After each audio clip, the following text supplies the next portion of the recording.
Okay, we're going to be working on roots and radical expressions, which comes from the textbook section 7.1. Of number 17, it says find the cube root of 64 negative. So the negative just sits on the outside, and then the cube root of 64 is 4, because 4 times 4 times 4 equals 64. And if you did it this way, you'd take out one group of 4. Of a set of 3, you take out the 4. Okay, this one is, you could separate it like this and get -4 times -4 times -4. And that makes it, the cube root of that is -4. Okay, with these you're supposed to simplify and use absolute value when you need it. Well, the square root of 16 is 4, and 2 goes into 2, or divide by 2. 2 divided by 2 is 1. Since when you're using a square root, which is understood to be here, the index, all your answers have to be positive. There's a possibility you could put a negative. You could have a negative x, and that will not work because you can't take a square root and end up with a negative number. So that's where they put the absolute value. Even index, odd exponent of a variable, you put the absolute value. Okay, so the next one is, it's understood that there's a 2 here.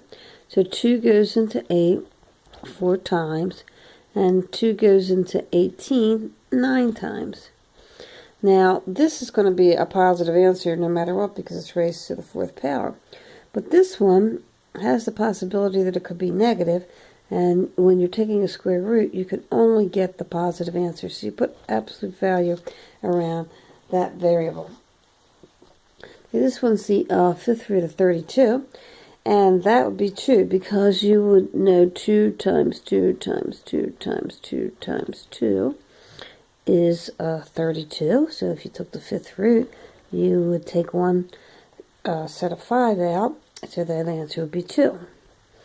And then 10 divided by 5 is y squared. Now, since this index is odd, you don't need even to think about absolute value. All right, the next one was number 30, which is a volume problem.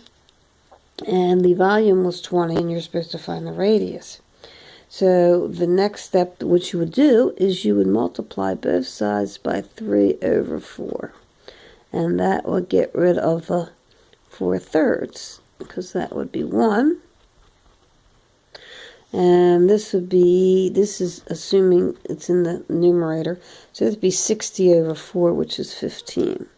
So this would be 15 equals pi. Oops, this one should have been a cubed. R cubed. And then you would divide by pi. 15 pi equals r cubed. And then you would find the cube root of 15 over pi, and that would be what your radius would be, and you can put that in the calculator. You can go to math and select cube root, and then put it in the calculator. All right, this one is the cube root of 81. Well,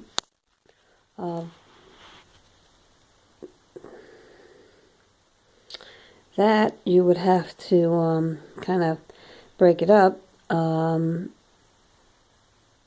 where you would do find a perfect cube root. Well, that would be 27, and 3, that would be 81.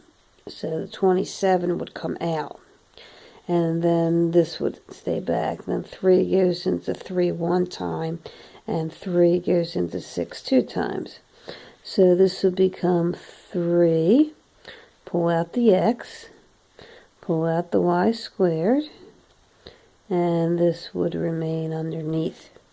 So you're factoring out the perfect cubed